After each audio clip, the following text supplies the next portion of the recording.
الحمد لله الذي هدانا لهذا وما كنا لنهتدي لولا أن هدانا الله لقد جاءت رسل ربنا بالحق الصلاة والسلام على أشرف الأنبياء والمرسلين مولانا ومولى الثقلين جد الحسن والحسين أبي القاسم اللهم صل على محمد وآل محمد على أهل بيته الطيبين الطاهرين المعصومين المظلومين المنتجبين المنتخبين ولعنة الله على أعدائهم ومنكر فضائلهم وغاصب حقوقهم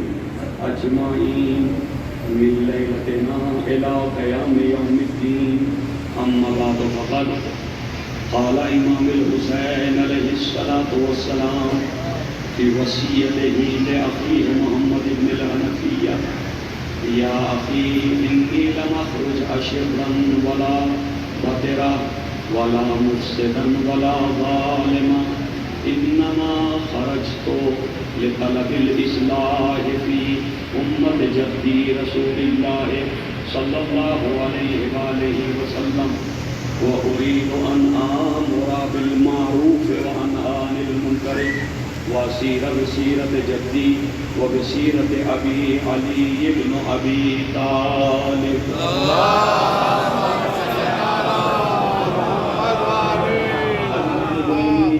آج کی مجلس اس خمسہ مجالس کی آخری مجلس ہے اور اس سے پہلے کی مجالس کے معروضات اور گزارشات آپ کے ارکان عالیہ میں ہوں گے.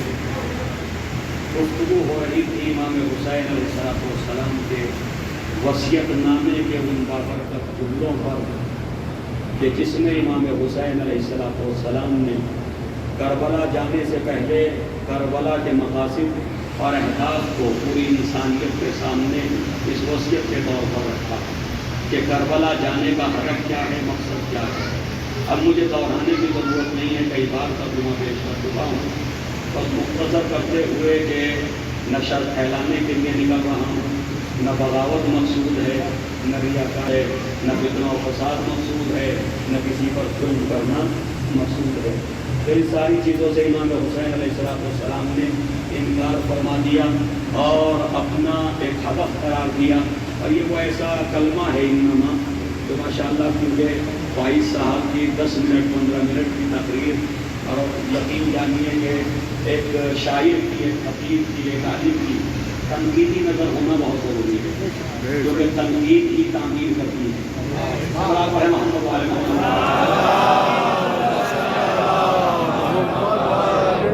تنقید سے تعمیر پیدا ہوتی ہے اور تعمیر یہ تنقید برائے تنقید نہ ہو یا تنقید برائے تقریر نہ ہو, بے شک برائے تعمیر ہو. تو لہذا تنقیدی نظر ہونا بہت ضروری ہے. لہذا اس تنقیدی نظر کو آپ سراہیے, یقین جانیے کہ نقاد اب قوم میں نہ ہونے کے برابر ہے. نہ نقاد ادب موجود ہیں, نہ نقاد شعر موجود ہیں, نہ نقاد خطابت موجود ہیں. جی اب نقاد نہیں ہے, سب جو ہیں دوسرے کی تقلید کرتے ہوئے اچھا انہوں نے یہ کہا تھا تو میں تھوڑا سا ادھر سے بچا کے یوں کہتے ہیں.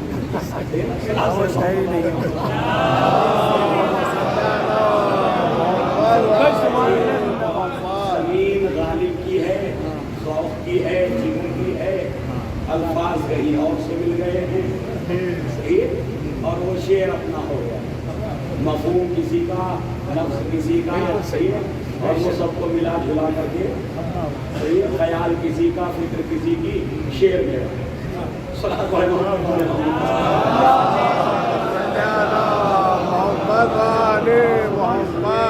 ایک المیہ اور پیدا ہوا اور وہ یہ کہ جی ترنم جب سے آیا, معاف کیجیے گا بھائی صاحب, آپ سے وہ تو بھائی صاحب خود ترنم ہے.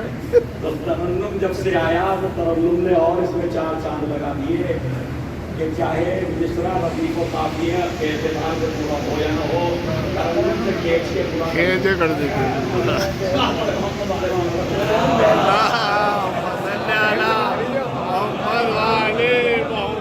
ایسا ہے یا نہیں ہے؟ ترنم سے کھینچ کے پورا کر لیں۔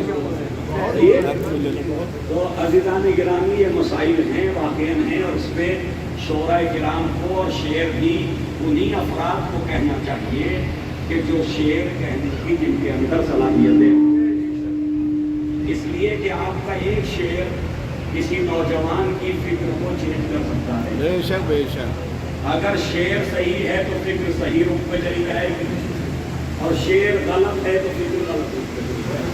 تو ذمہ دار شاعر ہوگا کہ اس نے اس انداز میں اس فکر کو پیش کیا۔ اس سے پہلے میں بھی تنقید کر چکا ہوں 2-3 شعروں پر، اب میرا یہاں وہ کوئی اب اس کی ضرورت نہیں ہے۔ بس یہ کہ یہ ایک جو جذبہ ہے فائز صاحب کا، یہ جذبے کو سراہنے کی ضرورت ہے، اور ٹھیک ہے جذبے۔ اور اب تو کچھ ایسا آ گیا کہ وہ کہا تھا کبھی راحت اندوری نے شعر کہا تھا، تو میرے ذہن میں آیا جناب تو اس سے تنقیدی کلام سے کہ جی میرے کاروبار میں سب نے میری امداد کی، میرے کاروبار میں سب نے میری امداد کی۔ ایک بار صلاح محمد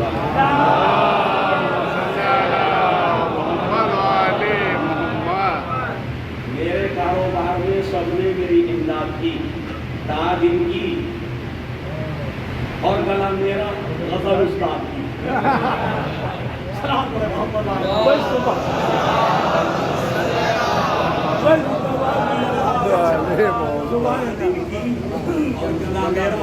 غزل استاد کی۔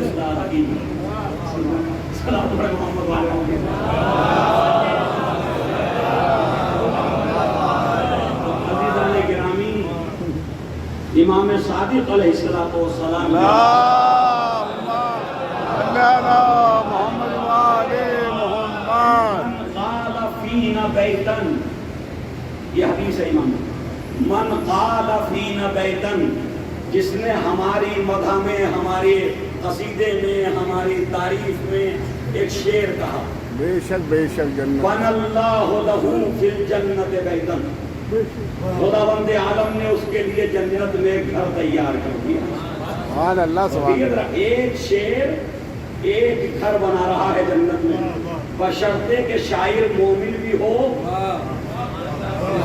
بشرطے کہ شاعر مومن بھی ہو، اور بشرطے کہ شاعر کی فکر صحیح ہو، اور وہ لوگوں کو خوش کرنے کے لیے شعر نہ کہتا ہو، اہل بیت کی سبحان اللہ سبحان اللہ سبحان اللہ سبحان اللہ۔ واہ واہ۔ شعر کی جنت میں گھر بننے کا باعث ہو سکتا ہے، ایسے ہی ہے نا؟ تو عزیزان گرامی، جو کچھ کرنا ہے وہ اخلاص کے ساتھ کیجیے۔ اسی لیے شعراء کرام کی اتنی اہل بیت علیہ السلام نے حوصلہ افزائی فرمائی، چاہے وہ منہال ابن عمرو ہوں، چاہے وہ طبل خزائی ہوں، چاہے وہ فرستق ہوں، صحیح ہے؟ یہ وہ شعراء تھے کہ جنہوں نے کبھی لالچ کے لیے شعر نہیں کہے، بلکہ محمد والے محمد کی معرفت رکھتے ہوئے شعر کہے، اور ان کے حق کو دنیا کے سامنے بیان فرمایا۔ تو عزیزان گرامی، ان مسائل پہ ہمیں نظر رکھنے کی ضرورت ہے۔ ایک بار سب مل کے صلوات پڑھنے محمد والے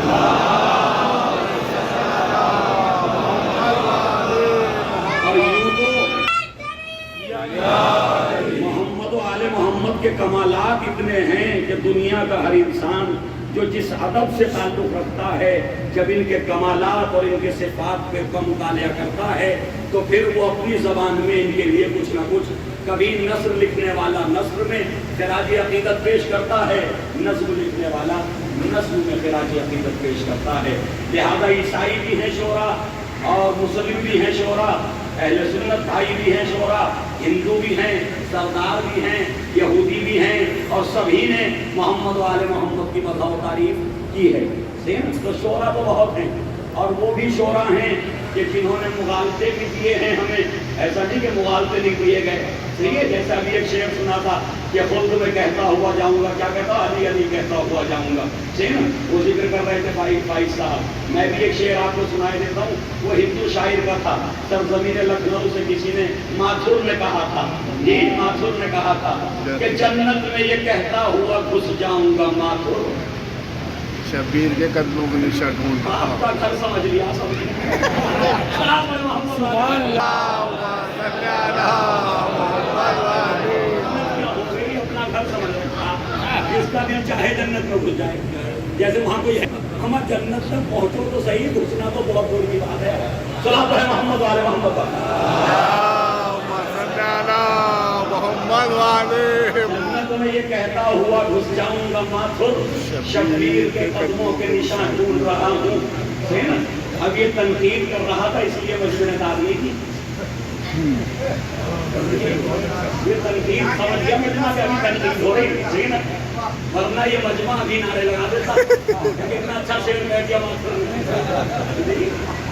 تو بھائی شعر کو سننے کا ذوق تو ہو، یہ تو پتا ہو کہ جنت میں کون جائے گا، کون نہیں جائے گا، کیوں جائے گا، جنت میں جانے کے اسباب کیا ہیں، صحیح نا؟ راستہ کون سا ہے جنت میں جانے کا. تو یہ سب چیزیں سمجھنے کی ضرورت ہے. اب وہ کہہ رہا میں یہ کہتا ہوا گھس جاؤں گا. ہمارے رضوان کھڑے، انہیں بھی دھوکہ دے رہا. ہمارے رضوان جنت کھڑے دروگا کی شکل میں، انہیں بھی دھوکہ دے رہا. کہہ رہا یہ کہتا ہوا گھس جاؤں گا کہ شبیر کے قدموں کے نشان ڈھونڈ رہا ہوں. یہ کس طرح مغالطہ کیا جاتا. ارے خداوند عالم نے وہاں تو عالم نور میں رکھا تھا، وہاں قدموں کے نشان آئے کہاں سے؟ سبحان اللہ سبحان اللہ. جہاں عالم نور میں تھے وہاں قدموں کے نشان بنیں گے کہاں سے؟ قدموں کے نشان بنانے کے لیے روئے زمین پہ بھیجا تھا. تو پہلے یہاں تلاش کر لے، جب مل جائے سبحان اللہ سبحان اللہ. واہ واہ واہ. سبحان اللہ سبحان اللہ.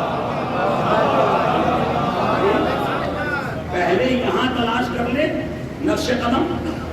جب تجھے یہاں نقش قدم مل جائیں تو پھر اس نقش قدم پہ زندگی گزار. یہاں سے راستہ طے کرنا پڑے گا جنت کا، وہاں نہیں. جنت کا راستہ یہاں سے طے ہوتا، وہاں سے نہیں ہوتا. جنت میں وہی جائے گا کہ جو دنیا میں جنت کا راستہ طے کر رہا ہوگا. جو دنیا میں جنت کا راستہ طے نہیں کرے گا، وہاں کوئی راستہ جنت کے لیے نہیں ہے. اسی لیے آپ کے مولا نے فرما دیا الدنیا مزرعۃ الآخرہ، دنیا آخرت کی کھیتی ہے، لوگ یہاں تک. سبحان اللہ سبحان اللہ. واہ واہ. محمد والی. کسی اپنے نے کہہ دیا تھا، وہ بھی سن لیجیے اپنے ساتھ آ گئی. ورنہ شعروں کا میرا کوئی میدان نہیں ہے، نہ میں کوٹ کرتا ہوں شعر، لیکن کچھ شعر ذہن میں رہ جاتے ہیں. ایک کسی اپنے نے کہہ دیا تھا، اسی مجمع میں سے کوئی ہوگا، مجھے کوئی نام نہیں معلوم جی، کہ اپنی جنت کو ابھی اور سجا لے رضوان. اپنی جنت کو، کس کی جنت ہے وہ؟ رضوان کی ہے اللہ کی. جس کی جنت ہے وہ اللہ کی. رضوان مالک ہے اس کا صحیح. یا اللہ مالک ہے؟ تو اللہ کے حکم سے سجی ہوگی یا رضوان نے اپنی خواہش سے سجا دی؟ اللہ کے حکم سے. بھائی اللہ کے حکم سے سجائی نا رضوان نے، اپنی خواہش، اپنی تمنا، اپنی مرضی سے نہیں سجائی. اللہ کی جنت ہے، رضوان کا تو کچھ ہے نہیں وہاں. رضوان تو دروازے پہ کھڑا رہے گا، وہ تو بیچارہ جنت میں بھی نہیں. سنا پڑے محمد والے محمد کا.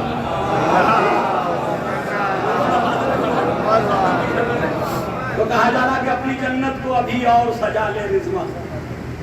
اس سے اچھا تو میرے گھر کا ادا خانہ ہے. اس سے اچھا تو میرے گھر کا ادا خانہ ہے. اس کا خانش سے بہتر تو نے سجا لیا. تو نے ادا خانے کو جنت سے بہتر سجا دیا، اور تو اللہ پہ طنز کر رہا ادا خانہ سجا کر کے. یہ اپنی جنت کو ابھی اور سجا لے. ایک بات سنا محمد والے محمد. گرامی یہ اشعار ایسے ہیں کہ جس میں کہیں نہ کہیں کفر جھلکتا ہے. جنت سے بہتر سجی ہوئی چیز اور کیا ہو سکتی ہے؟ اور سجانے والا خدا، بنانے والا خدا، اس کا مطلب آپ اس کی مخلوق میں نقص پیدا کر رہے ہیں، اور جسے آپ بنا رہے ہیں اسے اس سے اچھا بتا رہے ہیں. جی تو یہ کفر سے کم ہے کیا؟ اور اس کو سمجھنے کی ضرورت ہے کہ ہم کیا کہہ رہے ہیں؟ شعر میں ہم پہنچانا کیا چاہتے ہیں؟ مقصد کبھی اہل بیت نے اللہ کے نام کو اور اللہ کی صفات کو اس میں جو ہے کسی طرح کی کمپرومائز نہیں کیا بے شک بے شک کہ جس کا جو دل چاہے وہ اللہ کے سلسلے میں خیالات پیدا کر دے، ایسا نہیں ہے۔ اہل بیت نے ہمیشہ یہ بتایا کہ اللہ کی جو صفات ہیں ان صفات پہ ہمیں یقین کامل رکھنا چاہیے کہ اس سے بہتر اس کائنات میں کوئی نہیں ہے، اس کی صفات سے بہتر اس کائنات میں کسی کی صفات نہیں ہے۔ پر ایک بار سب مل کے سلام پڑھیں اپنے مظلوم کی طرف۔ عزیزان گرامی، آج حضرت جناب امام زین العابدین علیہ السلام کی یہ شب شہادت ہے، اور بس اب میں نے ساری باتوں کو درگزر کرتے ہوئے میں آ رہا ہوں امام کی طرف۔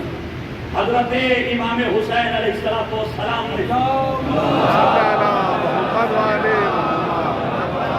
باقی کسی امام کے یہاں نہیں ملے گا، غور سے سنیے گا، نہ حضرت علی کے یہاں ملے گا اور نہ امام زین العابدین علیہ السلام سے لے کر کے پھر آگے ائمہ میں یہ چیز ملے گی۔ صرف اور صرف امام حسین علیہ السلام کی یہ خصوصیت ہے کہ خدا بند عالم نے حضرت امام حسین علیہ السلام کو 6 اولادیں عطا فرمائیں۔ کتنی اولادیں؟ 6 اولادیں عطا فرمائیں۔ بعض روایات میں 7 ہیں، کوئی ایسا نہ ہو کہ کسی نے پڑھ رکھی ہو اور وہ یہ کہہ دے کہ مولانا کو شاید اس پہ نظر نہیں تھی، نہیں نظر اس پہ بھی ہے، صحیح ہے۔ لیکن جو معتبر روایات ہیں، معتبر روایات میں خدا بند عالم نے امام حسین علیہ السلام کو 6 اولادیں عطا کی۔ ان 6 میں 3 بیٹے تھے اور 3 بیٹیاں، 3 بیٹے اور 3 بیٹیاں۔ بیٹیاں تینوں کے نام بیٹیوں کا اپنی ماں جناب فاطمہ زہرا سلام اللہ علیہا کے نام پر رکھے۔ اللہم صلی علی محمد و علی محمد۔ جناب فاطمہ زہرا سلام اللہ علیہا کے نام پر رکھے، تینوں بیٹیوں کے نام۔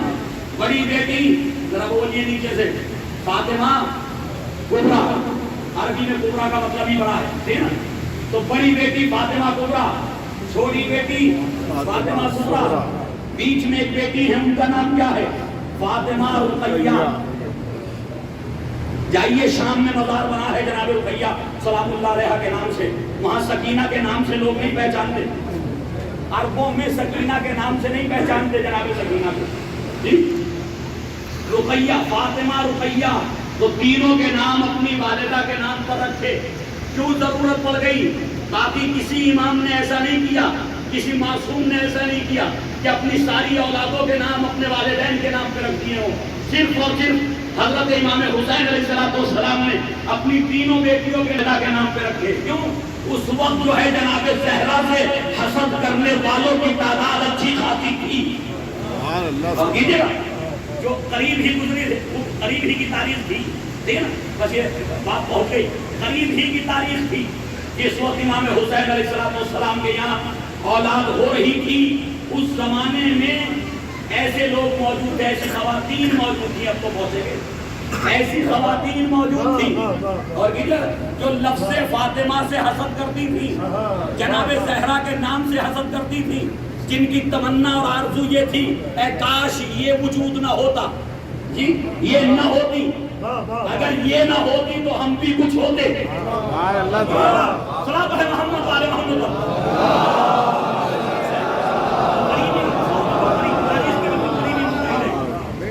تو لہذا جناب فاطمہ زہرا کے نام پہ رکھے کہ حسد کرنے والوں کا حسد کامیاب نہ ہو سکے، وہ مٹانا چاہتے تھے، ہمارے مولا اس نام کو بچانا چاہتے تھے، تو نام رکھا فاطمہ کبریٰ، فاطمہ صغریٰ، فاطمہ رقیہ۔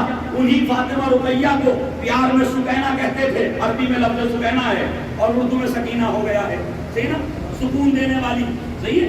تو لہذا یہ 3 بیٹیاں، اب 3 بیٹے امام کے، امام حسین علیہ السلام کے، ان کے نام بھی بالکل ویسے ہی ہیں، جی جی ذرا بولیے نیچے سے، علی اکبر، علی الاوسط۔ امام زین العابدین علیہ السلام کا نام کے ساتھ کیا ہے؟ علی الاوسط، بیچ والے علی، اور سنیے گا ذرا، علی الاکبر، علی الاوسط، علی الاصغر۔ علی الاصغر کس کا نام ہے؟ عبداللہ رضی. عبداللہ رضی کیوں کہا گیا اس بچے کو، اس شہزادے کو؟ اس لیے کہا گیا کہ ابھی دودھ پی رہے تھے. دودھ پینے والا اللہ کا بندہ. عبداللہ اللہ کا بندہ. ریزوان یہ عین رضی، رضی دودھ پینے والا. ذرا یہ بھی باتیں نوجوانوں کے اذہان میں رہے.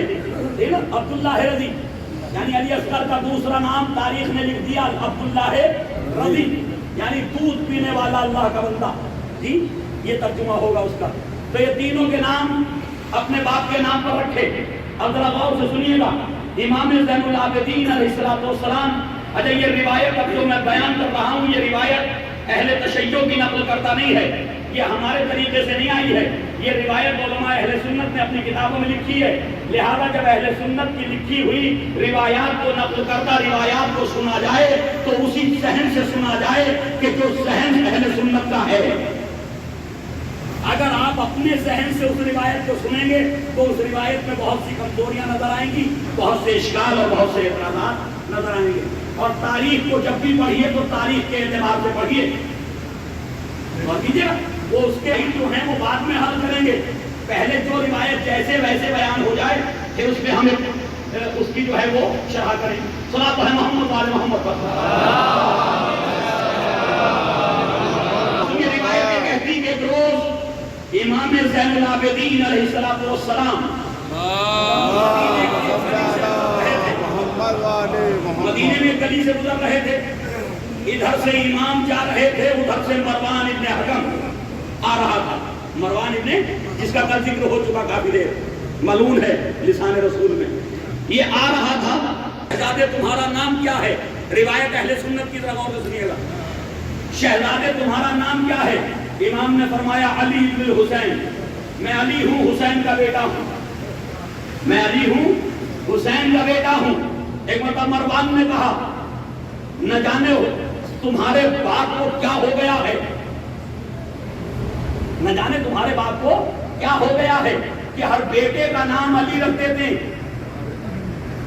دیکھیے حسد کا اظہار ہو رہا ہے کہ نام علی سے کتنی تبش ہے لوگوں کو، ہے کتنا حسد ہے کہ تمہارے بابا کو کیا ہو گیا کہ ہر بیٹے کا نام علی رکھ دیتے ہیں. تو اب روایت یہ کہتی کہ شہزادہ خاموش ہو کر کے گھر چلا گیا.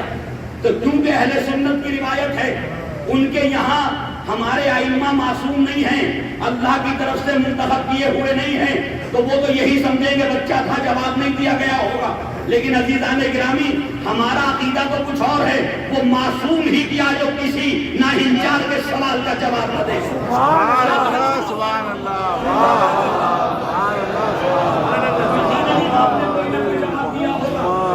یقیناً امام نے کوئی نہ کوئی جواب دیا ہوگا اور جواب یقیناً چبھتا ہوا ہوگا. جی جواب یقیناً چبھتا ہوا ہوگا بنو امیہ کے لیے. لہذا اس کو پردے میں ڈال دیا کہ اسے چھپا دو، باقی گفتگو رکھ دو. صحیح نا؟ اب وہ کہتے ہیں کہ اب جب امام، اب آگے روایت پڑھتی کہ جب امام زین العابدین علیہ السلام اپنے گھر پہنچے تو جناب امام حسین سے جا کے اس کا ذکر کیا. بابا آج مروان راستے میں ملا تھا، اس نے یہ سوال کیا، میرا نام پوچھا، میں نے اسے جواب دیا میرا نام علی بن حسین ہے. تو اس نے کہا تمہارے باپ کو کیا ہو گیا؟ سب کے نام علی رکھ دیتے ہیں. تو امام نے کہا بیٹا اگر دوبارہ ملے، اب دیکھیے یہ روایت وہاں ہے، دوبارہ ملے اور تم سے یہ سوال کرے اور پھر یہ کہے تمہارے باپ کو کیا ہو گیا، تو اس سے کہنا تم چاہتے ہو کہ علی کا نام روئے زمین پہ باقی نہ رہے، میرا باپ چاہتا ہے کہ علی کا نام روئے زمین سے مٹنے نہ پائے. اگر ہم تین نہیں، اگر میرے باپ کو خدا 40 بیٹے دے گا تو 40 میں 40 کے نام علی.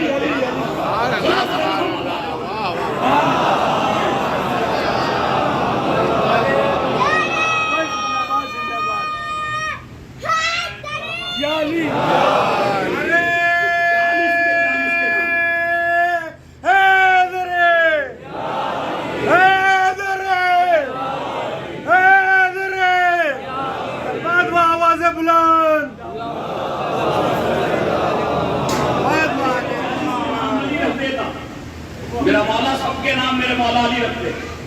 تو عزیزان گرامی یہ ہے نام علی، اور یہ نام علی بار بار معصوموں میں بھی دہرایا گیا. علی سے امامت کا سلسلہ شروع ہوا، پھر بیچ میں نام امام زین العابدین کا علی ہوا، اور آگے بڑھے تو علی الہادی، اور آگے بڑھے تو علی الہادی، امام علی نبی علیہ السلام۔ تو یہ اسماء دہرائے جاتے رہے۔ معصومین کے ناموں میں بھی ایک محمد دہرایا گیا، ایک علی دہرایا گیا، کیوں کہ تاکہ محمد کے دشمن بھی بہت تھے، علی کے دشمن بھی بہت تھے، تو کبھی محمد کی شکل میں محمد کے نام پہ دوسرے معصوم کو بھیج کے بتایا کہ کہاں کہاں دشمنی کرو گے، جو کمالات ان کے تھے یہ وہی کمالات ان کے ہیں۔ کبھی علی کا نام دوہرا کر کے بتایا گیا کہ کہاں تک علی سے دشمنی کرو گے، ہر زمانے میں ہم علی کو رکھ کر کے بتائیں گے کہ اگر اس علی کو پہچاننا ہے تو سبحان اللہ سبحان اللہ۔ اب آئیے کربلا کا واقعہ ہو گیا، تو ذرا جلدی میں عرض کر رہا ہوں، کربلا کا واقعہ ہو گیا۔ جب کربلا کا واقعہ ہو گیا تو اب ایک سلسلہ نیا شروع ہوا، ذرا غور سے سنیے گا۔ سب سے پہلے تو جو فائز صاحب نے اشارہ کیا اس طرف دو باتیں کہہ دوں بس جلدی سے، سورہ کوثر کی طرف۔ سورہ کوثر بشارت بھی ہے اور ضمانت بھی ہے۔ سورہ کوثر بشارت بھی ہے اور ضمانت بھی ہے۔ بشارت ہے کثرت نسل کی، ضمانت ہے بقائے نسل کی۔ بشارت ہے کثرت نسل کی جی سورہ کوثر میں، اور ضمانت ہے بقائے نسل کی جی۔ ہم نے نسل کثیر عطا کی، تو جب وہ کہہ رہا عطا کی تو اس کا مطلب یہ وہ نسل ہے جو مٹائی نہیں جا سکے گی، یہ وہ نسل ہے کہ جس کو مٹایا نہیں جا سکتا۔ تو جناب فاطمہ زہرا سلام اللہ علیہا سے نسل رسول آگے بڑھی، نسل رسول جناب زہرا سے آگے بڑھی۔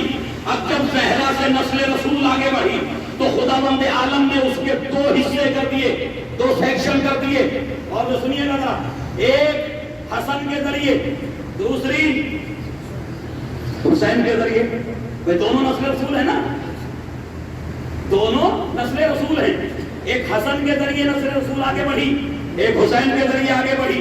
تیسرا کوئی اور راستہ نہ تھا، یا کوئی اور راستہ ہے؟ نسل رسول کی بات کر رہا ہوں میں، نسل علی کی بات نہیں کر رہا۔ نسل مولا کائنات کے تو اور بھی راستے ہیں جی۔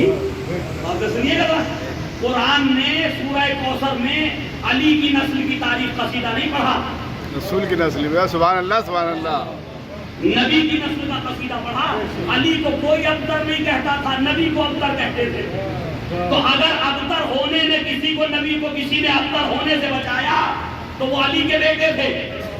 سبحان اللہ سبحان اللہ، واہ واہ واہ۔ نبی کو ابتر ہونے سے اگر کسی نے محفوظ رکھا تو وہ زہرا کے بیٹے تھے۔ اے مسلمانوں، اگر یہ نہ ہوتے تو تمہارا نبی بھی ابتر ہو جاتا۔ سبحان اللہ سبحان اللہ۔ اگر یہ نہ ہوتے تو تمہارے نبی بھی ابتر رہ جاتے، مقتول نسل رہ جاتے۔ تو لہذا ان کو خداوند عالم نے نسل رسول کو آگے بڑھانے کا ذریعہ قرار دیا۔ اب ایک طرف امام حسن کی نسل، دوسری طرف امام حسین کی نسل۔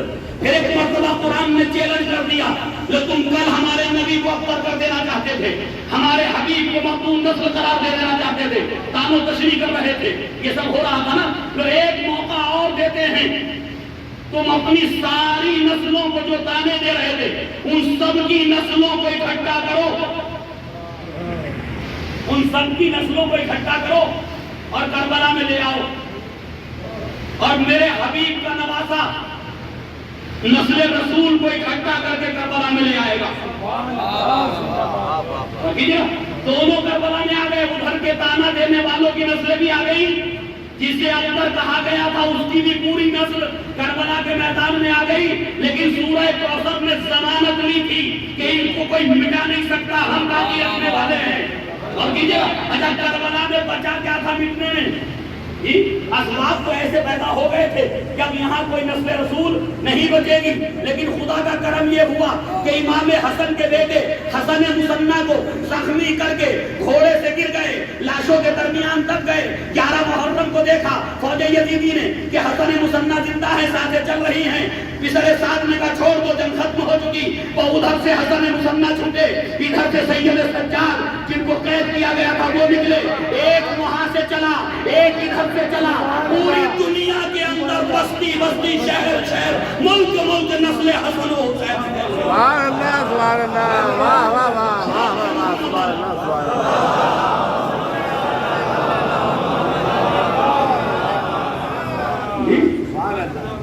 دونوں حصوں کو بچایا، خدا نے نہیں بچایا، ایک نہیں دونوں بچائے. امام حسن مثنیٰ کی اولاد آج ایران میں موجود ہے، بڑے بڑے علماء جید علماء ان کی اولاد میں پیدا ہوئے، حسنی سادات میں تبائی کہا جاتا، تبائی وہ آج موجود ہے ایران کے اندر. کس کی نسل سے؟ حسن مثنیٰ کی. کس کے بیٹے حسن مثنیٰ؟ امام حسن مصطفیٰ کے. سبحان اللہ سبحان اللہ. یعنی سے نسل رسول ہیں. اور کیجیے گا، اور دوسری طرف ایک بیمار جو کربلا میں تھا، تو یہی رک کر کے ذرا غور سے سنیے گا. یزید نے 12 یا 14 بیٹے چھوڑے. یزید نے مرتے وقت 12 یا 14 بیٹوں کی روایت ہے، 12 یا 14 بیٹے چھوڑے. امام حسین نے ایک بیٹا چھوڑا کربلا کے میدان میں. سبحان اللہ سبحان اللہ، واہ واہ واہ واہ واہ واہ. 14 کیا، 14 چھوڑے، 14 کے لیے آسائش کے سامان چھوڑے، 14 کے لیے عیش و عشرت کے سامان چھوڑے، 14 کے لیے پورے اسباب زندگی مہیا کر دیے، سب کچھ کر دیا. امام نے ایک چھوڑا، قید کی حالت میں چھوڑا، بیماری کی حالت میں چھوڑا. لیکن خدا کی قسم، جس کی قرآن ضمانت لے لے اسے کوئی مٹا نہیں سکتا، اور جسے قرآن ابتر کہہ دے اس کی نسل کو کوئی بچا نہیں سکتا.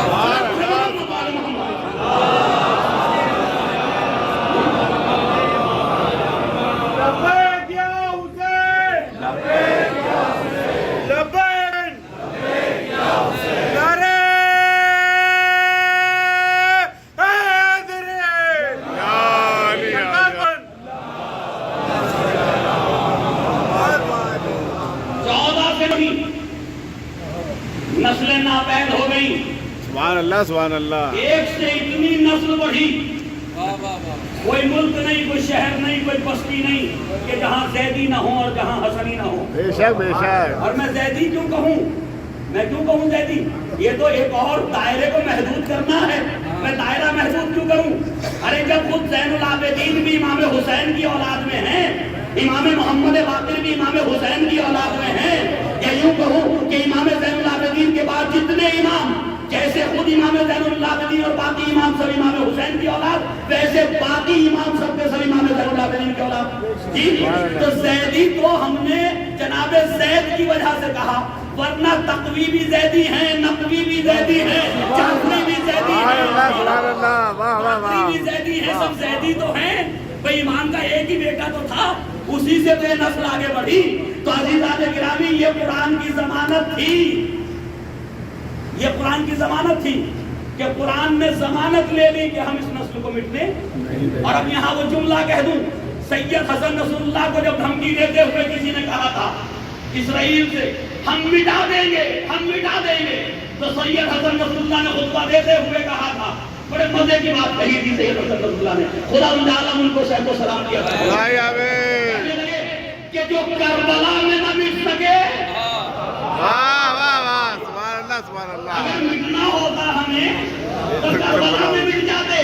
جو کربلا میں نہ مٹایا جا سکا اسے کوئی نہیں مٹا سکتا.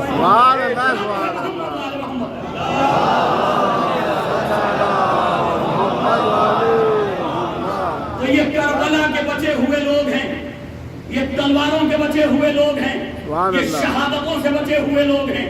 ان کو اب کوئی مٹا نہیں سکتا. بے شک بے شک. انہیں نہیں مٹا سکتا کوئی. عزیزان گرامی، امام زین العابدین علیہ السلام کربلا کے بعد خدا نے پھر ایک اہتمام فرمایا نسل رسول کو آگے بڑھانے کے لیے. ایک علی،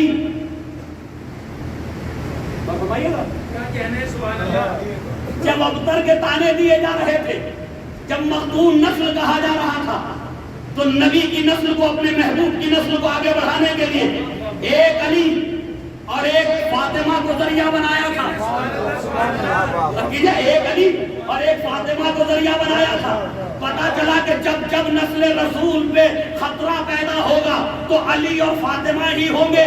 سبحان اللہ سبحان اللہ. علی اور فاطمہ ہی ہوں گے جو نسل رسول کو آگے بڑھائیں گے. جب کربلا میں کوئی نہ بچا, یہ دو افراد رہ گئے, تو پھر خداوند عالم نے ایک علی اور ایک فاطمہ کا اہتمام کیا. علی حسین کی اولاد سے آئے اور فاطمہ حسن کی اولاد سے آئی. امام زین العابدین کی زوجہ کا نام کیا ہے؟ فاطمہ. فاطمہ بنت حسن امام حسن علیہ الصلوۃ والسلام. تو پھر علی اور فاطمہ کو ملایا. سبحان اللہ سبحان اللہ. واہ واہ. پھر علی اور فاطمہ کو ملایا. جب پہلی مرتبہ نبی کی نسل خطرے میں آئی تو علی اور فاطمہ ملے. جب دوبارہ نسل خطرے میں آئی تو پھر علی اور فاطمہ ملے. سبحان اللہ سبحان اللہ. دوبارہ سے علی اور فاطمہ. جناب فاطمہ امام حسن کی بیٹی اور جناب زین امام حسین کے بیٹے. تو دونوں کے ذریعے پھر نسل زہرا آگے بڑھی, نسل رسول آگے بڑھی. عزیزان گرامی, اسی لیے میں اپنے بچوں کے لیے عرض کر رہا ہوں یہ بات. ہمارے 5ویں امام ایک ایسے امام ہیں 12 میں, 5ویں ایک ایسے امام ہیں 12 میں کہ جن کے ہر طرف عصمت کا رشتہ. سبحان اللہ سبحان اللہ. ہر طرف رشتہ عصمت میں بے بس ہیں. سبحان اللہ. کسی امام کا نانا معصوم نہیں ہے. سبحان اللہ سبحان اللہ. ننھیال تو سب کے معصوم ہیں, لیکن ننھیال صرف امام محمد باقر علیہ السلام کا معصوم ہے, کسی اور کا معصوم نہیں ہے. یہ ہمارے بچوں کو یاد رکھنا پڑے. محمد والے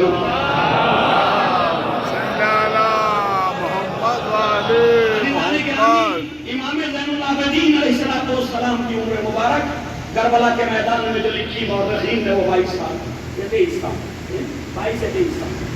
اس 22 یا 23 سال کی ایج میں, اس عمر مبارک میں حضرت امام زین العابدین علیہ السلام کا جلال اور شجاعت ہوتی کہ جب پہلی نظر لشکر یزیدی پہ پڑی, سید سجاد کی پہلی نظر لشکر یزیدی پہ پڑی جو لشکر جمع ہو چکا تھا, تو ایک مرتبہ میرے مولا نے امام حسین کے سامنے جملہ کہا, بابا یہ لشکر ہے ہی کتنا, یہ لشکر ہے ہی کتنا, اسے تو ایک سید سجاد کافی ہے. لیکن یہ مصلحت الہی تھی کہ سید سجاد کو میدان جنگ میں نہیں آنا تھا, نسل امامت کو بچانا تھا. لہذا وہ وقتی طور پہ جو ہے بیماری کا جو ذکر ہے. اور میں اپنے نوجوانوں سے, اپنے نوحہ نگاروں سے اور مرثیہ نگاروں سے ایک بات پہنچانا چاہتا ہوں. کربلا میں بیمار تھے, اگر تلخ نہ گزرے, اگر کسی کو تلخ لگے تو مجھے معاف کیجیے. میری ذمہ داری ہے جو میری سمجھ میں آ رہا وہ پہنچا دوں. یاد رکھیے کہ نوحوں میں بہت سے القاب ہیں امام زین العابدین علیہ السلام کے.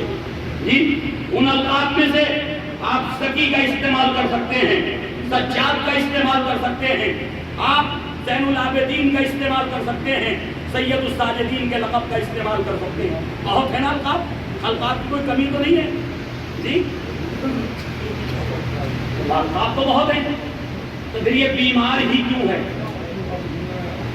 مولا کربلا میں بیمار تھے. بے شک بے شک. یہ بیمار ہی کیوں ہے؟ عزیزان گرامی, جب ہم بار بار بیمار کا لفظ استعمال کرتے ہیں تو سامعین کے ذہن میں یہ آتا کہ یہ ہمیشہ بستر بیماری پر رہے ہوں گے. بے شک بے شک. کیجیے گا, ہمیشہ بستر بیماری پر رہے ہوں گے, جبکہ ایسا نہیں ہے. امام سجاد بیمار نہیں تھے, آنے والی قوموں کے مسیحا تھے. سبحان اللہ سبحان اللہ. واہ واہ. محمد والے محمد کے لیے مسیحا تھے امام سجاد, بیمار نہیں تھے. بیماری تو وقتی طور پر صرف جہاد کو ثابت کرنے کے لیے, صرف جہاد کو ثابت کرنے کے لیے کہ ادھر معصوم اگر یہ نعرہ بلند کرے حل من ناصر ینصرنا, تو جہاد کس پہ ثابت ہے؟ بیمار پہ. بیمار پہ. تو مصلحت خداوندی کہ تھوڑی دیر کے لیے بیمار کر کے نسل امامت کو بچایا. اچھا, ہم میں سے کون بیمار نہیں ہوتا بھائی؟ جی اور تو سنیے گا، ہم میں سے کون ایسا انسان ہے اس مجمع میں جو کبھی بیمار نہ ہوا ہو؟ سب بیمار ہوئے ہیں نا کبھی نہ کبھی. بے شک. تو ماں نے اور بہنوں نے اور باپ نے اور چاہنے والوں نے بیمار کا لقب کیوں نہیں دے دیا؟ سبحان اللہ سبحان اللہ. واہ واہ واہ واہ واہ واہ. سبحان اللہ. بھائی بیمار کا لقب کیوں نہیں ملا کسی کو آج تک؟ لوگ مہینوں مہینوں ہاسپٹلائز ہو جاتے ہیں، گھر کے لوگ صحیح ہونے کے بعد بیمار نہیں کہتے، یہ کہتے ہیں بھائی میرا بیمار ہے. تو عزیزان گرامی تھوڑا سا اس طرف بھی توجہ رکھیے کہ امام مصلحتاً بیمار تھے، مصلحت تھی، تو جب ہم کسی بیمار ہونے والے کو بیمار کا لقب نہیں دیتے تو پھر اپنے مولا جو مسیح انسانی ہو اس کو ہم کیسے بیمار کہہ سکتے ہیں؟ لہذا امام کے لیے ان القاب کا استعمال نہ کیجیے. اور یہ رسالے میں نکلا تھا، اس کو بھی سن لیجیے، تہران میں نکلا تھا انقلاب سے پہلے. اس کو شہید مرزا مطہری صاحب نے پیش کیا تنقید کے طور پر کہ ایک رسالے میں فرانس سے رسالہ نکلتا تھا، اس میں لکھا گیا کہ ہمیں قیادت کے لیے نہ شمر چاہیے، قیادت کے لیے نہ شمر چاہیے نہ خولی جیسے لوگ چاہیے. کیوں؟ ان کے پاس کسی حکم کو نافذ کرنے کی قوت تو ہے لیکن ان کے پاس لائحہ عمل نہیں ہے، یعنی ان کی نیت صاف نہیں ہے، وہ نہ اپنے سے مخلص ہیں نہ انسانیت کے ساتھ مخلص ہیں. اور نہ ہمیں بیمار کربلا چاہیے. کیوں؟ کہ جی بیمار جو ہے کسی قوم کی قیادت نہیں کر سکتا. اس کے لیے کہا امام زین العابدین نے ہمیں کون چاہیے؟ ہمیں عباس جیسے چاہیے.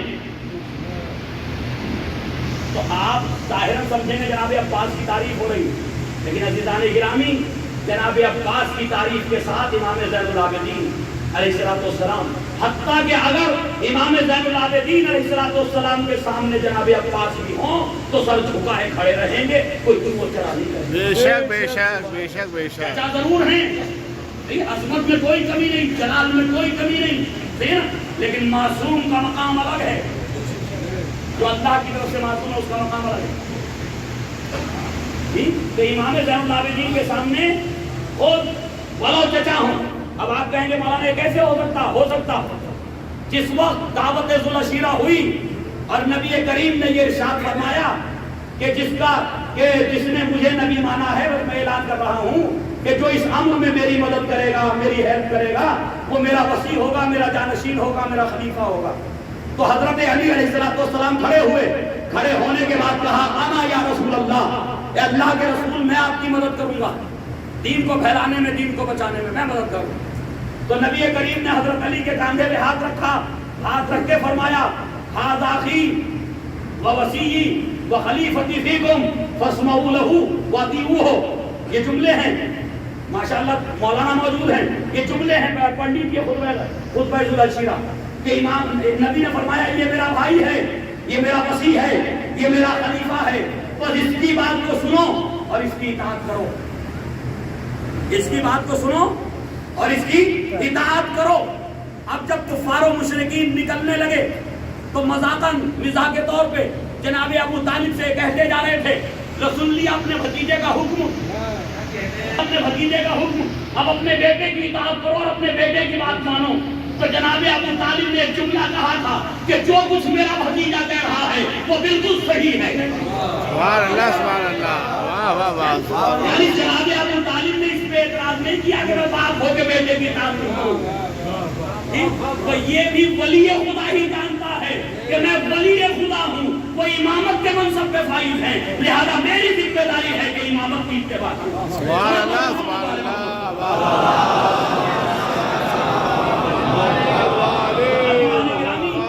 جناب امام زین العابدین علیہ السلام بمختصر سے کچھ واقعات اور کچھ باتیں عرض کرنا ہے، جو گلا کام نہیں کر رہا. تو عزیزان گرامی جناب امام زین العابدین علیہ السلام کربلا کے بعد جس طرح سے آپ نے زندگی گزاری، گریہ ازاری، مناجات، آہو بکا، کہ رونا بزدلی کی علامت ہے، رونا بزدلی کی علامت ہے، رونا اچھا نہیں ہے، انسان کو مرد کو زیب نہیں دیتا۔ لیکن عزیزان گرامی اگر وہ رونا کسی مقصد اور کسی ہدف کے لیے ہو، اگر کسی مقصد اور کسی ہدف کے لیے ہو تو اس رونے میں بزدلی نہیں ہے، وہ رونا بھی شجاعت کی علامت ہے۔ امام زین العابدین علیہ السلام نے جتنا گریہ کیا شاید کسی نے اتنا گریہ نہیں کیا، لیکن اس گریہ کا ایک مقصد تھا، اس گریہ کا ایک ہدف تھا۔ وہ ہدف یہ تھا کہ کربلا کا پیغام اس رونے کے ذریعے پہنچ سکے۔ بنو امیہ نے ذکر محمد و آل محمد پہ پابندی لگائی ہوئی تھی، لوگوں کو ملنے پہ پابندی تھی، ان سے مل نہیں سکتے تھے، اس لیے میرے مولا نے گریہ کا سہارا لیا کہ گریہ سے تو کوئی نہیں روک سکتا، رونے سے تو کوئی نہیں روک سکتا، مناجات اور دعاؤں سے تو کوئی نہیں روک سکتا۔ اور یہ مناجات اور دعاؤں کا راستہ وہ تھا کہ جس میں ظالموں کی موجودگی میں ظالموں پہ لعنت کرتے رہے میرے مولا۔ اور ہو سکتا بہت سے تو ایسے بھی لاشعور ہوں گے جو پیچھے بیٹھ کے آمین کہتے ہوں گے، ذرا پڑھے محمد آل محمد پر۔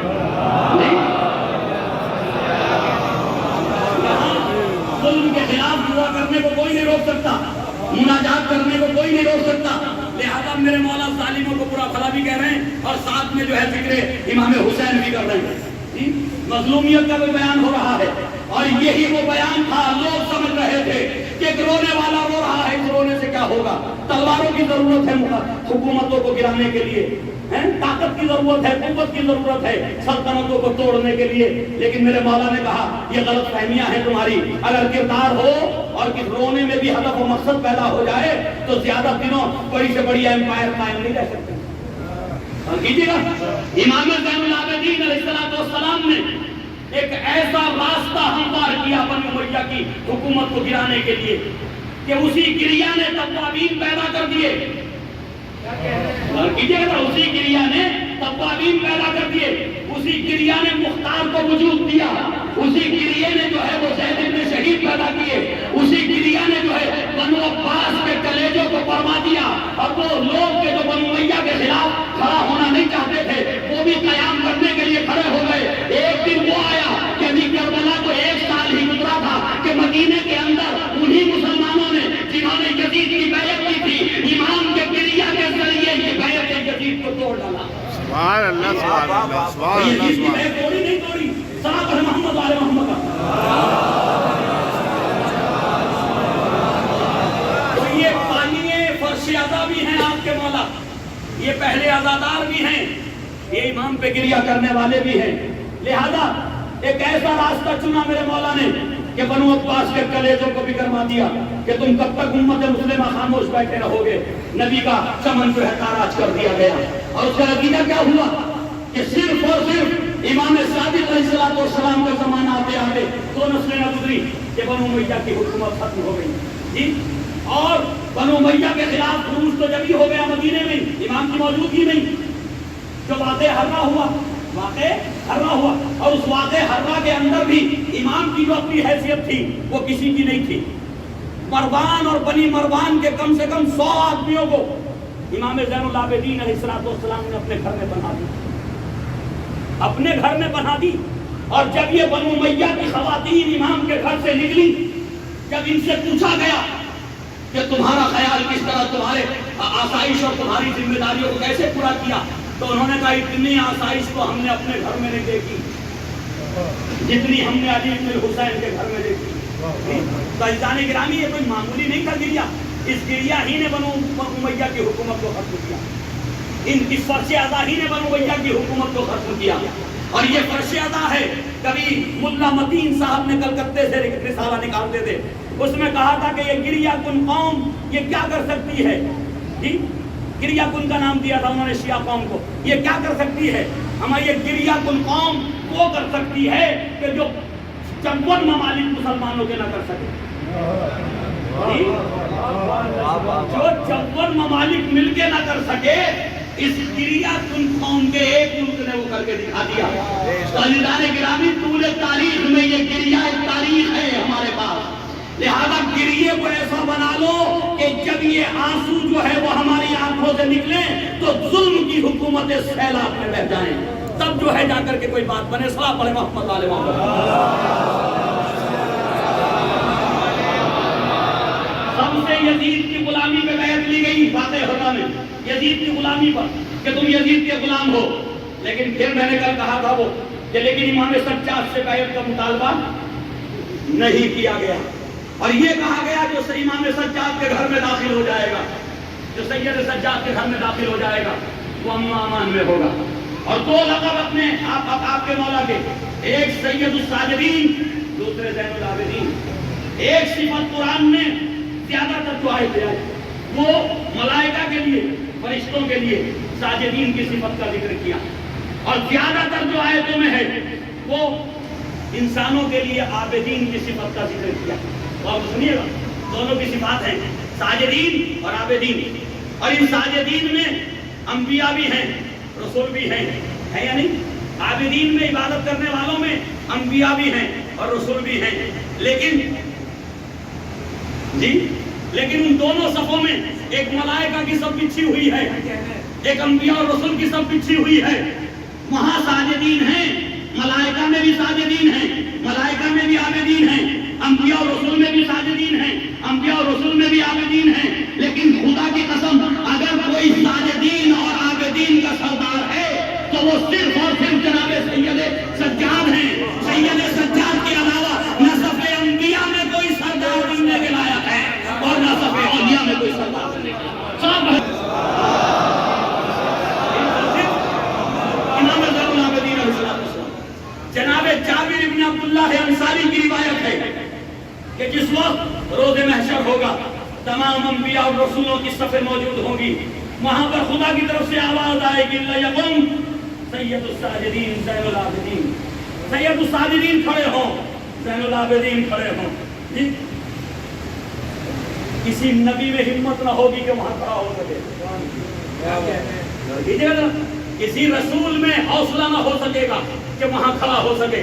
جناب جابر بن عبداللہ انصاری کہتے کہ میرا یہ لال، یہ حسین کا بیٹا وہاں صف انبیاء میں کھڑا ہوگا اور دنیا دیکھے گی کہ کیا مقام خدا بند عالم نے امام سجاد علیہ السلام کو عطا فرمایا. تو یہ انبیاء کے بھی سردار، اور وہ تو میں پہلے بتا ہی چکا ہوں. اور سن لیجیے، ہو سکتا ہے یہاں میرے نوجوان یہ کہیں کہ جی کیسے ممکن ہے امام اور انبیاء کا سردار ہو، امام اور رسولوں کا سردار ہو. تو بھائی یاد رکھیے گا، ذرا غور سے سنیے گا، یاد رکھیے گا ہمارے تو عقیدے میں ہے کہ ہم اپنے ائمہ علیہ السلام کو انبیاء سابقین سے افضل و برتر مانتے ہیں. یہ ہمارا عقیدہ بے شک بے شک. یہ شیعوں کا عقیدہ ہے کہ انبیاء سابقین سے ہمارے ائمہ افضل اور برتر ہیں. لیکن کیا یہ شیعوں کا عقیدہ ہے؟ شیعوں نے تو ان الفاظ میں اس عقیدے کو بیان کر دیا. آئیے ہم پوچھتے ہیں اہل سنت کا عقیدہ کیا اس سلسلے میں، وہ کیا سمجھتے ہیں؟ تو انہوں نے بھی لکھ دیا. صحائف ستہ کی 3 کتابوں میں روایت موجود ہے. حسن والحسین سیدہ شباب اہل الجنہ. حسن اور حسین جوانان جنت کے سردار ہیں. اور سنیے گا، جوانان جنت کے سردار ہیں. سوال یہ پیدا ہوتا ہے کہ جنت میں کون کون ہوگا؟ ذرا ایک لسٹ تو بناؤ. کیا کہنا ہے؟ ساری بات ہوتی ہے بھائی جنت میں کون کون ہوگا؟ ایک لسٹ بناؤ، ایک فہرست بناؤ، ہمیں لا کے دکھاؤ کون کون ہوگا جنت میں. کیا صرف قاریان قرآن ہوں گے؟ کیا صرف معروم ہے؟ کیا صرف حافظان قرآن کے لیے ہے جنت؟ کیا صرف صالحین کے لیے ہے؟ کیا صرف متقین کے لیے ہے؟ کیا صرف شہداء کے لیے ہے؟ کیا صرف صدیقین کے لیے ہے؟ کیا صرف نیکوکاروں کے لیے ہے، مومنین کے لیے ہے، مسلمین کے لیے؟ کیا اسی جنت میں آدم بھی ہوں گے؟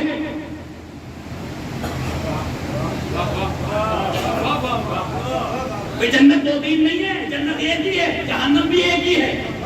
اور سنیے گا، اگر 2-4 جنتیں قرآن نے ذکر کی ہوتی، ایک مومنین کی، ایک صلحاء کی، ایک صدیقین کی، ایک شہداء کی، ایک انبیاء کی، ایک رسولوں کی.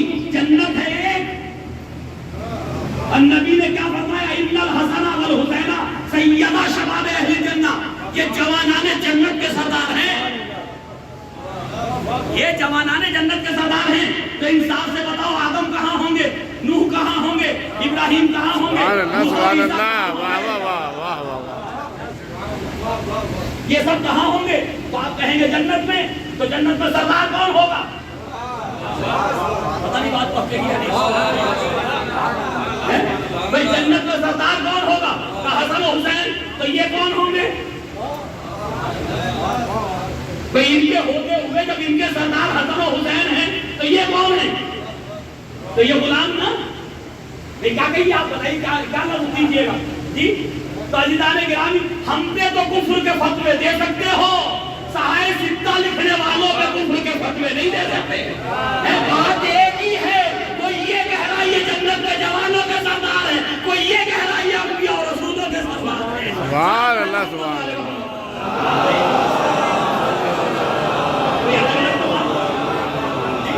ایک بار تو مل کے صلاۃ پڑھ لیں محمد.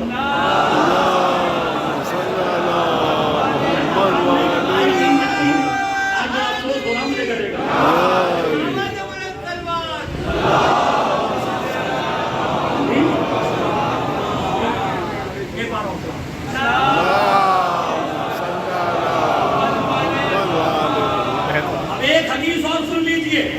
ذکر علی عبادہ, النظر الی وجہ علی ابن ابی طالب عبادہ.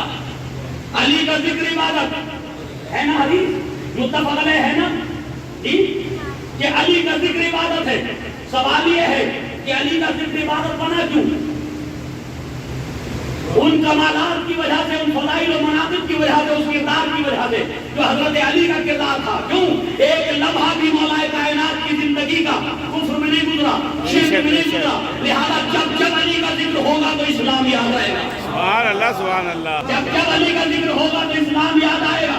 اس کا مطلب یہاں مخصوص ذات گرامی مولا کائنات نہیں ہے, بلکہ بتانا یہ ہے کہ جہاں جہاں علی کا کردار ہو, جہاں جہاں علی والے فضائل ہو, جہاں جہاں علی والے کمالات ہو, وہاں وہاں ذکر عبادت ہے. تو اس کا مطلب جو علی جیسے ہیں کردار میں وہ سب کے سب کا ذکر عبادت ہے. حسن علی جیسے, حسین علی جیسے, سبحان اللہ سبحان اللہ. جو علی جیسا ہے وہی انبیاء کا سردار ہے, وہی سبحان اللہ سبحان اللہ. محمد والے محمد علی جیسا.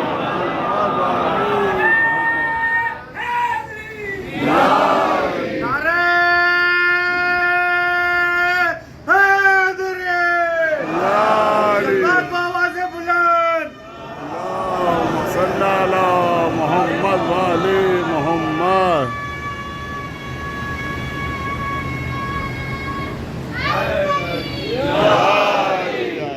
اسے نعرے کو کھینچنے محمد والے محمد. نعرہ حیدری. عزیزان گرامی, جو جنت میں جانے کا متمنی ہے, اور تمنا سب کی اچھی ہے جنت میں جانے کی, جو جنت میں جانے کا متمنی ہے, نبی کریم نے فرما دیا جنت میں وہ جائے گا جو ان کی سرداری میں جانا چاہے.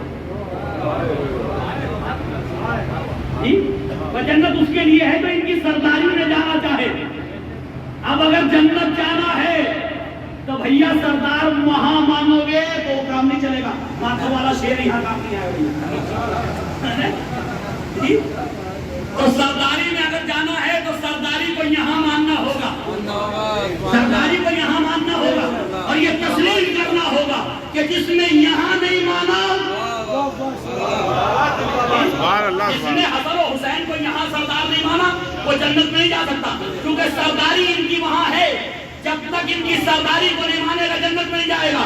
اگر جس نے یہاں نہیں مانا تو یاد رکھیے یہ وہاں اس کو اپنی غلامی میں تسلیم نہیں کریں گے.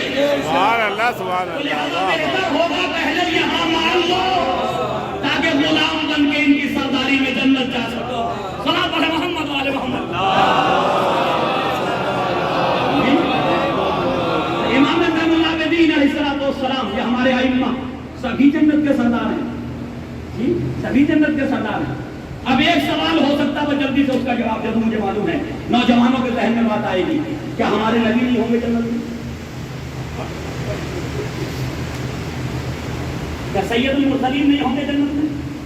کیا جناب فاطمہ زہرا نہیں ہے جنت میں؟ کیا حضرت علی نہیں ہے جنت میں؟ تو کیا جیسے ابراہیم کے سردار جوانان جنت کے سردار ہیں نا, تو نبی بھی جنت میں, تو کیا یہ حضور پاک کے بھی سردار ہیں؟ میں نے شرح تو کر دی حدیث کی، لیکن سوال تو پیدا ہو رہا، اور یہ اس لیے جواب دے رہا ہوں چاہے 5 منٹ لگ جائیں، تاکہ یہ جو یوٹیوب پہ جا رہی نا ویڈیو، یہ کہا جائے گا سن کر کے کہ دیکھا غلط بیانی ہو رہی ہے۔ تو عزیزان گرامی، نبی بھی جنت میں، حضرت علی بھی جنت میں، فاطمہ زہرا بھی جنت میں، تو کیا نبی کے بھی سردار ہیں حسن حسین؟ جواب دیجیے ذرا سر۔ نہیں، صحیح ہے، لیکن یہ شیعوں میں کم سے کم حوصلہ ہے، بے شک بے شک حوصلہ ہے یہ ہمارے اندر، کیونکہ ہم اہل بیت کے ماننے والے ہیں کہ ہم نبی کو سب سے اوپر رکھتے ہیں، ہمارا عقیدہ نبی سب سے بہتر ہے۔ نبی کریم حضور پاک سب سے بہتر ہے کائنات میں، اللہ کے بعد سب سے بہتر ہے۔ تو عزیزان گرامی ذرا اور سے سنیے گا، یہ حدیث مبارکہ ہمیشہ خطباء و ذاکرین نے اور علماء نے آدھی بیان کی۔ یہاں یہ حدیث ختم نہیں ہوتی، حدیث کے دوسرے جملے موجود ہیں جو صحائف ستہ کی 3 کتابوں میں موجود ہیں، ان جملوں کے ساتھ حدیث موجود ہے۔ نبی کریم نے فرمایا ان الحسن والحسین سیدہ شباب اہل الجنہ وابوہما خیر منہما، اور کیجئے گا ابوہما خیر منہما، اور ان کے والدین ان سے بہتر ہیں۔ سبحان اللہ سبحان اللہ، واہ واہ واہ واہ واہ واہ واہ واہ، سبحان اللہ سبحان اللہ۔ جنت کے سردار ہیں، لیکن ان کے والدین تو جو بہتر ہوگا وہ سرداری میں نہیں ہوگا۔ اگر صلاۃ ہے محمد والے محمد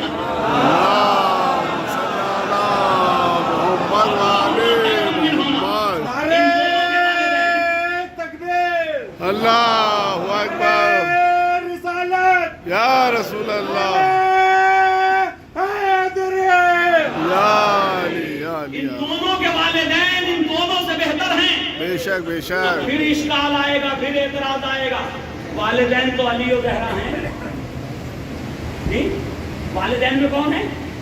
علی و زہرا ہیں والدین تو، اور نبی وہ تو نہیں ہے، ان کی اولاد تو نہیں حسن حسین، جی تو قرآن نے کہا کہ نہیں ابنانا و ابناکم، سبحان اللہ سبحان اللہ۔ قرآن پاک نے کہا آیے مباہلہ میں ابنانا و ابناکم، تم اپنے بیٹوں کو لاؤ، ہم اپنے بیٹوں کو لائیں۔ قرآن حضرت علی پہ نازل نہیں ہوا، نبی کریم پہ نازل ہوا۔ سبحان اللہ سبحان اللہ سبحان اپنے اللہ، بیٹوں کو لائیں، نبی کسی کو نہیں لے گئے، حق لے کر گئے۔ صلاۃ ہے محمد والے محمد۔ سبحان اللہ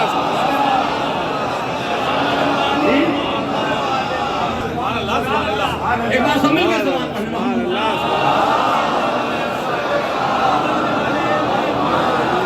اپنے بیٹوں کو لاؤ، ہم اپنے بیٹوں کو لائیں، تو قرآن نے کس کو بیٹا قرار دیا؟ حسن حسین، حسن و حسین کو، بے شک بے، نبی کا، نبی کا۔ تو بھائی قرآن کو تو کوئی رد نہیں کر سکتا۔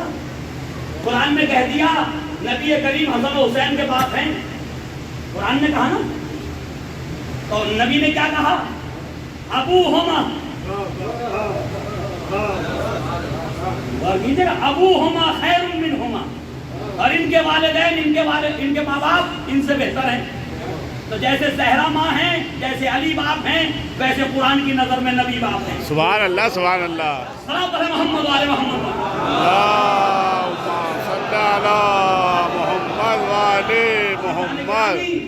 امام زین العابدین علیہ السلام نے جو کارنامے انجام دیے تاریخ میں، بے شک بے وہ شک۔ کارنامے مناجات کی شکل میں دیکھو، دعاؤں کی شکل میں دیکھو۔ اور جب یہ صحیفہ سجادیہ مصر میں پہنچی اور پہلی مرتبہ کسی اہل سنت عالم کے ہاتھ لگی، یہ دعاؤں کا خزانہ۔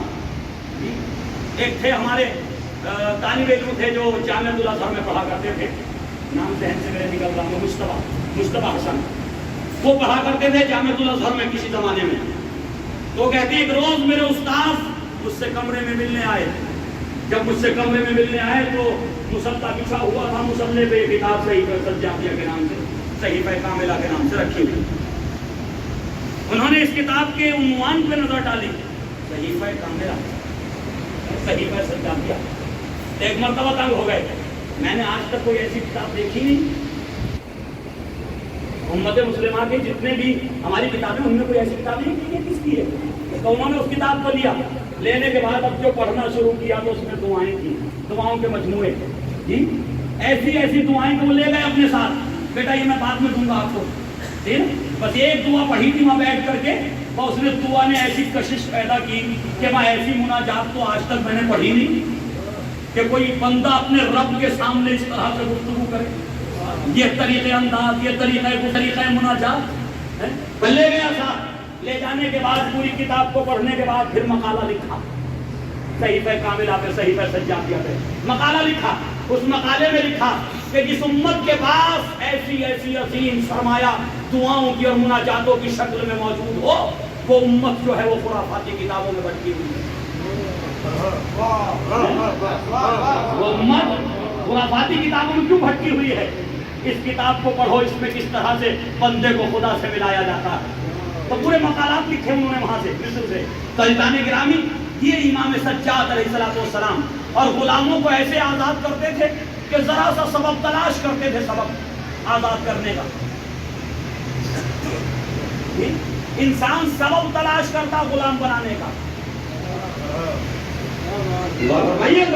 انسان کوئی سبب تلاش کرتا غلام بنانے کا۔ امام زین العابدین علیہ السلام سبب تلاش کرتے تھے غلام کو آزاد کرنے کا جی۔ ایک روز باغ میں پہنچے، کیا دیکھا کہ کتے کو ایک مزدور کھانا کھا رہا تھا، جو غلام تھا وہ کھانا کھا رہا تھا اور وہ خود بھی کھانا کھاتا جاتا، اور کتا قریب میں بیٹھا تھا، وہ ایک لقمہ خود کھاتا اور ایک کتے کو ڈال دیتا جی، ایک خود کھاتا ایک کتے کو ڈالتا۔ امام نے پوچھا ایسا کیوں کر رہے ہو؟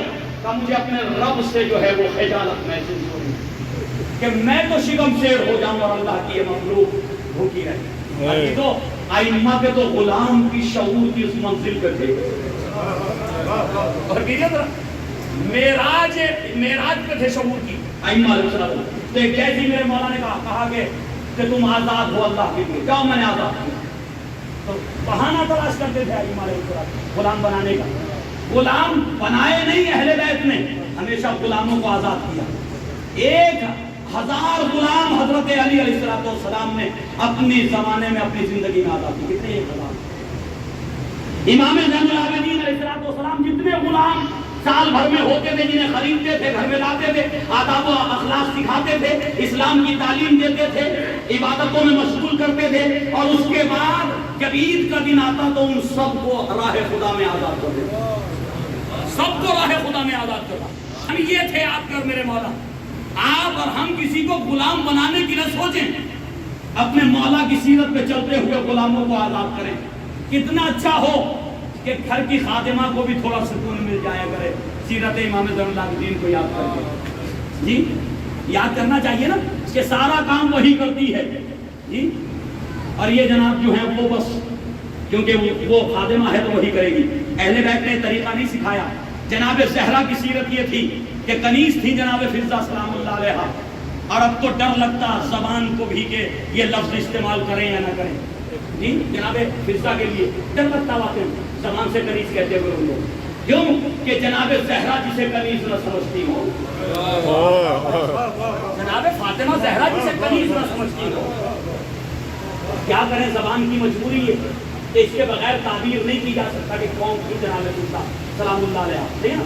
تو جناب زہرا ایک دن کا کام خود کرتی تھی اور ایک دن کا کام جناب فضہ کرتی تھی، تو اپنی بہن کی طرح سمجھا جی۔ تو اسلام نے ہمیں یہ طریقہ بتایا، یہ سلیقہ سکھایا۔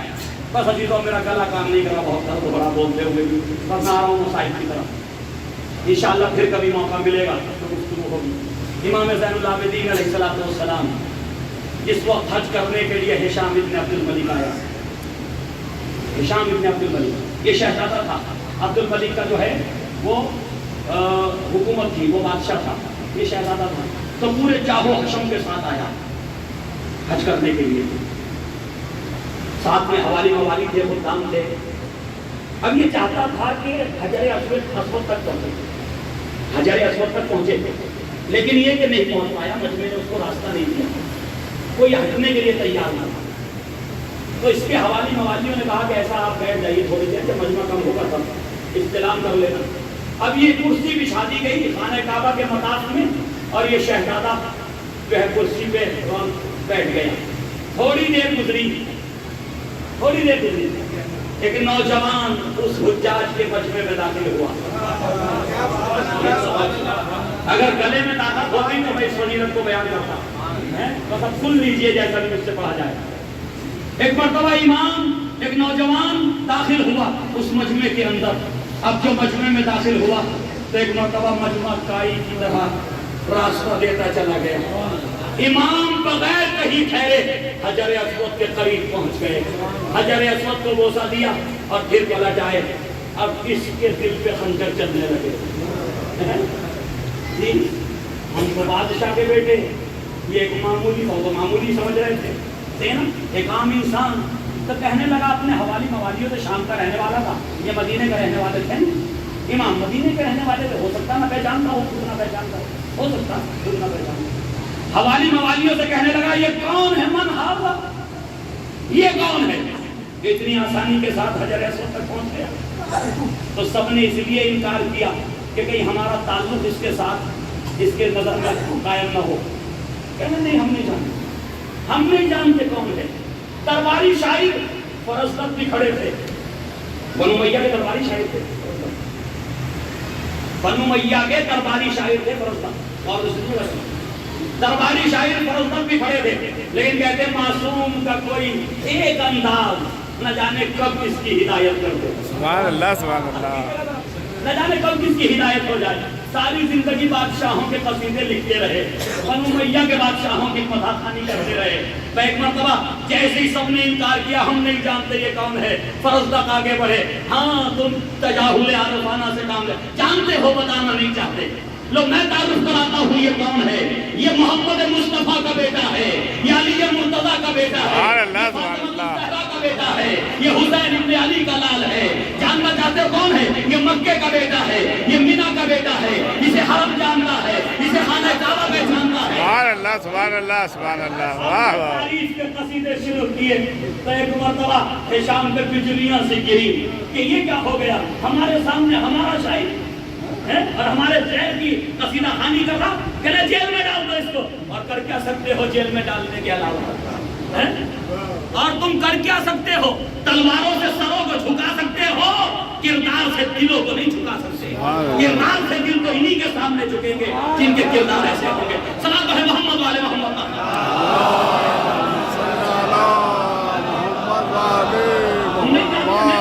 یہ کون ہے. اب جو قصیدہ پڑھا تو ایک مرتبہ جیل میں ڈال دیے گئے. دیکھیے سزا کیا ملی, جیل میں ڈال دیے, قید میں ڈال دیے گئے. امام سجاد نے ایک تھیلی بھیجی درہم کی.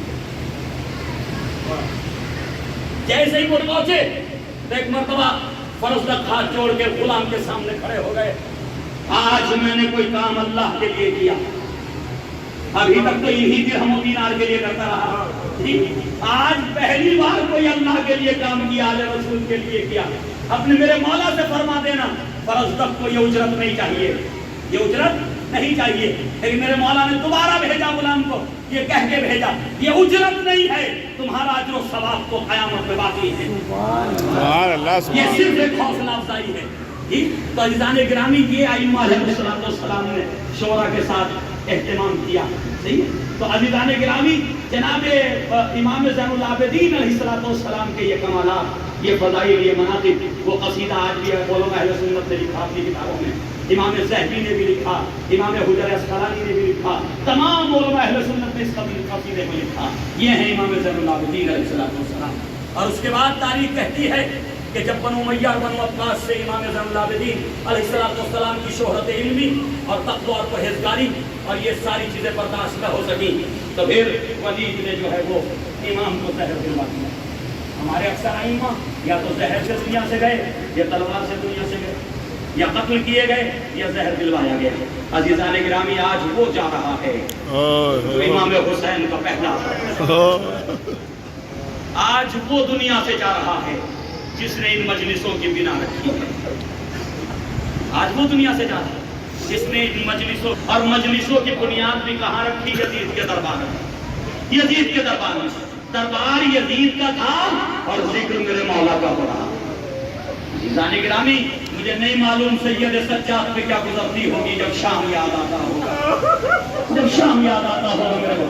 اسی لیے روایت کے جملے یہ ہیں کہ جب بھی کوئی مصیبت آتی میرا مولا گریا کرتا اور چاہنے والے یہ کہتے مولا سب سے زیادہ مصائب کہاں پڑے، مولا آپ نے سب سے زیادہ مصیبتیں کہاں گزر گئی؟ کبھی کربلا کا نام نہیں لیا میرے مولا نے، کبھی کربلا کا نام نہیں لیا. جب بھی کسی نے پوچھا تو بس ایک ہی جملہ زبان پہ آیا، الشام الشام الشام. میں کہوں گا فرزند رسول کیا اکبر شام میں قتل کر دیے گئے؟ کیا عباس کے بازو شام میں طلب ہوئے؟ کیا عمر کے تیر شام میں لگا؟ شاید نہیں میرے مولا جواب میں نادان، قتل تو کربلا میں ہوئے سب، لیکن جو شام میں ہوا، جو ہمارے ساتھ شام میں ظلم ہوا وہ ظلم کہیں نہیں ہوا. ارے وہ بیویاں کہ جن کی دادی کا جنازہ رات کی تاریکی میں اٹھایا گیا، جن کی ماں کا جنازہ رات کی تاریکی میں اٹھایا گیا، ان بیویوں کو بے دخل اٹھا کر شام کے بازاروں میں شرابیوں کے درباروں میں یہ سید سجاد کبھی بھٹیوں کے کھلے سر کو دیکھتا تھا، کبھی بہنوں کے بچے سر کو دیکھتا. شام میں جو ظلم ہوا وہ کہیں نہیں ہوا. آج میں سنیں گے تاریخ بتاتی وہ سید سجاد. مجھے نہیں پتا کیسے سکینہ کو دیکھ کے سید سجاد کو صبر آتا ہوگا، کیسے ان بیویوں کو دیکھ کے میرا مولا صبر کرتا ہوگا. روایت کے جملے روز ایک عبداللہ نام کا شخص قید خانے سے گزرا. جب قید خانے کے قریب سے گزرا ایک غلط فہمی ہو گئی کہ قید خانہ کوئی کمروں کی شکل میں تھا، نہیں، چھت نہیں تھی قید خانے کے اوپر، چھت نہیں تھی، ایک میدان تھا. لہٰذا اس میدان کی طرف سے گزرا تو اس نے دیکھا کچھ بیویاں ہیں جنہوں نے اپنے چہرے بالوں کو چھپائے ہوئے ہیں، اور ایک بیمار ہے جس کے ہاتھوں میں رسم بندھی ہوئی ہے، جس کے گلے میں تحفے خاردار ہے. وہ ایک مرتبہ گھر آیا اور آنے کے بعد کہنے لگا سوجا جیسے جیسے اسیر میں نے آج دیکھے، جیسے اسیر میں نے آج دیکھے، ایسے اسیر میں نے کبھی نہیں دیکھے. اے مومنہ تم اپنے مولا کی سلامتی کی عزیزوں ایک غیر گزرنے والے سے برداشت نہیں ہوا اس کو دیکھ کر کے، لیکن میرا مولا سید سجاد و سکینہ کے ساتھ تھے نا، کیسے برداشت کرتے ہوں گے سکینہ کی حالت کو دیکھ کر کے. میں بندہ روایت کہتی ہے اے مومنہ تم نظر دلاتی ہو نا، تم یتیموں کو، اسیروں کو، مساکین کو کھانا کھلاتی ہو شب جمعہ. جیسے اسیر میں دیکھ کے آیا، جیسے یتیم میں دیکھ کے آیا، ایسے یتیم ایسے اسیر میں نے. اے بیوی اپنی بات شب جمعہ کو جب کھانا بنانا تو یہ کھانا یتیموں کو پہنچا دینا، یہ کھانا ان یتیموں کو پہنچا دینا. زوجہ نے شب جمعہ آئی، زوجہ نے کھانا تیار کیا، میاں بیوی دونوں لے کر کے قید خانے کی طرف چلے. پر جیسے دروازے پر پہنچنا چاہتے تھے ایک مرتبہ اللہ نے کہا بیوی رک جاؤ، یہ کوئی شریف قیدی معلوم ہوتے، یہ کوئی شریف قیدی معلوم ہوتے، ہمیشہ اپنے بالوں کو سر چھپائے، اپنے بالوں سے چہرہ چھپائے رہتے ہیں. لہٰذا میں آگے نہیں جاؤں گا، اب یہاں سے آگے تم جاؤ. ایک مرتبہ زوجہ کو دسترخوان دے دیا، لو لے جا کر کے پیش کرو. میں جناب زینب کی خدمت میں آئی، سلام کیا، اے قیدی بیوی سلام ہوں. ایک مرتبہ کہا کہ اے قیدی بیوی یہ کچھ کھانا ہے، تمہارے بچے بھوکے ہیں، خدا نہ کرے کہ پردیس میں کسی میں ایسی حالت آ جائے، تمہارے بچے بھوکے ہیں، تمہارے بچے پیاسے ہیں، یہ کھانا پانی اپنے بچوں کو کھلا دیجیے. جناب زینب نے کہا بیوی اس کو ادھر رکھ دو، پہلے اس بات کو کہو یہ کھانا صدقے کا تو نہیں ہے، یہ کھانا صدقے کا تو نہیں ہے. کہا نہیں بیوی یہ صدقے کا کھانا نہیں ہے. کہا پھر کیسا ہے؟ کہ ہم اپنے مولا کی سلامتی کی نظر دلاتے ہیں، یہ نظر کا کھانا ہے. میں جیسے یہ جملہ سید سجاد نے سنا تو کبھی اپنا ذرا پوچھو تو صحیح، اس سے پوچھو صحیح کون سے مولا ہے، اس سے کون مولا ہے. میں کہتا جناب زینب کو میں نے پوچھا ہے مومنہ کیا بتائے گی کہ تیرا آقا کون ہے جس کی سلامتی کی نظر دلاتی؟ کہا میں مدینے میں رہتی تھی، خاندان بنی ہاشم میں، میرے مولا علی ہے، میرے مولا علی ہے، میری شہزادی فاطمہ، ان کے دو بیٹے ہیں، ایک حسن جو دنیا سے جا چکے ہیں، اب میرا مولا حسین ہے.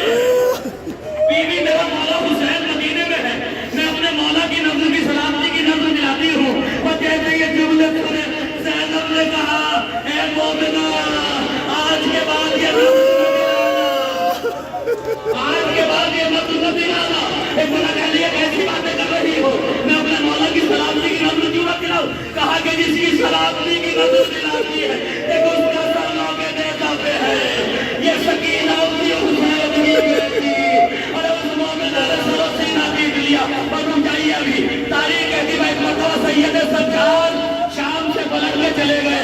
جب شام آئے تھے پہلی بار اور سنیے جب پہلی بار شام آئے تو سکینہ کو شام کے زندان میں چھوڑ گئے. میرا مولا اتنی بہن کو شام کے زندان میں چھوڑ گیا. جب دوسری مرتبہ گرفتار ہو کے شام آئے نا سید سجاد تو اب کی بار پھوپھی کو چھوڑ گئے. پہلے سفر میں سکینہ کو چھوڑ گئے, دوسرے سفر میں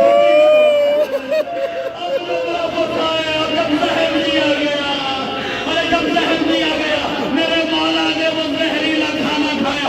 اب اس کے بعد مولا کے جسم میں زہر اثر کرنے لگا. تاریخ کی طرف سے جاتے تھے, کبھی پھوپھی کو یاد کرتے تھے, کبھی بابا کو یاد کرتے تھے. مولا کا آزادار جا رہا ہے, آج امام حسین کا ماتمدار جا رہا ہے. اے ماتم کرنے والوں, اے عزاداری کرنے والوں, یہ حسین کا پہلا عزادار دنیا سے جا رہا ہے. اور جب جنازہ اٹھا ہوگا یقیناً روح امام حسین آ گئی ہوگی. اے میرے لال سید سجاد, ارے تورے ہاتھوں میں ہتھکڑیاں پہنی, تجھے زنجیروں سے جکڑا گیا. میرے لال سید سجاد, ارے یہ تیرا بابا تیرے جنازے میں شہید ہونے کے لیے وہاں مصیبت جا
Hussein.